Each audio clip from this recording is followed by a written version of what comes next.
ये कोई नहीं चाहता है कि आदिवासियों का धर्म बचे, उनके साथ अन्याय अत्याचार ना हो।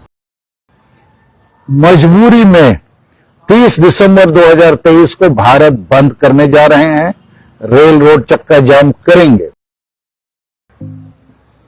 सरना धर्म कोड भारत के लगभग 15 करोड़ आदिवासियों के अस्तित्व, पहचान, हिस्सेदारी का जीवन रेखा है। आदिवासियों को उनकी धार्मिक आजादी से वंचित करने के लिए कांग्रेस और बीजेपी दोनों दोषी हैं। 1951 की जनगणना तक हम भारत के आदिवासियों का यह प्रावधान था, लेकिन कांग्रेस की सरकार आने के बाद उसने इसको हटा दिया। अब भाजपा और संघ वाले जबरन हम आदिवासियों को हिंदू बनाना चाहते हैं।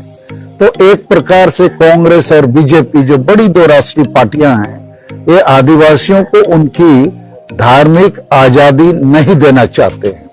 जबकि 2011 की जनगणना में भारत के हम आदिवासियों ने लगभग 50 लाख की संख्या में सरना कोड लिखा एनी अदर कॉलम में, और जैन धर्म वालों ने लिखा 44 लाख, तो हम उससे भी ज्यादा हैं। तब भी हमको ये मान्यता नहीं दी जा रही है, तो ये हमारे साथ नाइंसाफी है। और ऐसा होने से हम जो आदिवासी हैं, जबरन हमको हिंदू, मुसलमान, ईसाई बनाया जा रहा है। ये हमारे संवैधानिक अधिकार का हनन है, बल्कि सरकारों की तरफ से, पार्टियों की तरफ से ये संवैधानिक अपराध है।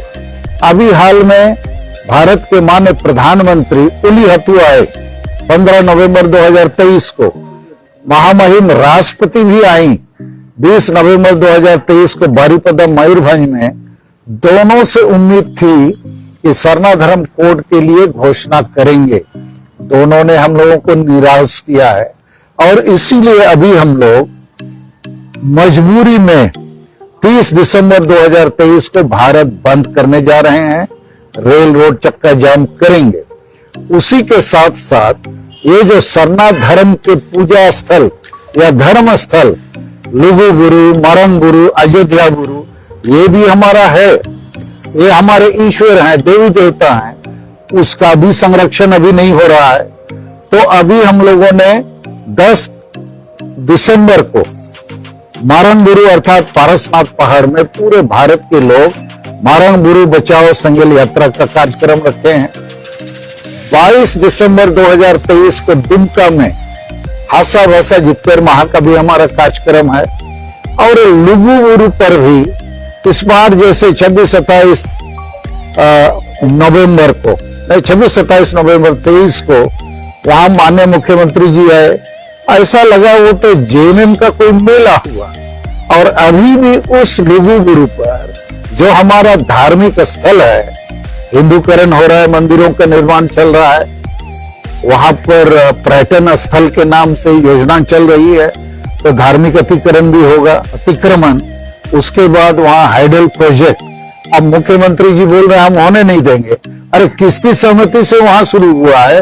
तो ये सारे तथ्यों से दुर्भाग्यपूर्ण परिस्थिति हमारे पॉलिटिकल पार्टीज वाले बना रहे हैं, सरकार बना रही है। लेकिन अभी हम सरना धर्म कोड पर आदिवासी संगल अभियान की तरफ से स्ट्रेस देना चाहते हैं कि इस आंदोलन को हम लोग जन आंदोलन बनाएंगे। और इसके लिए अभी मैं आप पत्रकार बंधुओं के माध्यम से बीजेपी को भी, कांग्रेस को भी, जेएमएम को भी, आजसू को भी, या जो भी पार्टियां हैं, इन सभी पार्टियों ने 11 नवंबर 2020 को झारखंड की विधानसभा में सरना धर्म कोड को सहमति दिया, हाथ उठा के वोट दिया।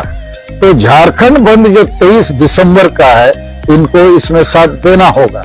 और इनके जितने नेता कार्यकर्ता हैं, भले वो अपना झंडा डंडा लेकर आए, अन्यथा यही समझा जाएगा ये लोग वोट के लिए आदिवासियों को गुमराह करता है। ये कोई नहीं चाहता है कि आदिवासियों का धर्म बचे, उनके साथ अन्याय अत्याचार ना हो, अन्यथा हम आदिवासी का अस्तित्व तो खत्म हो जाएगा।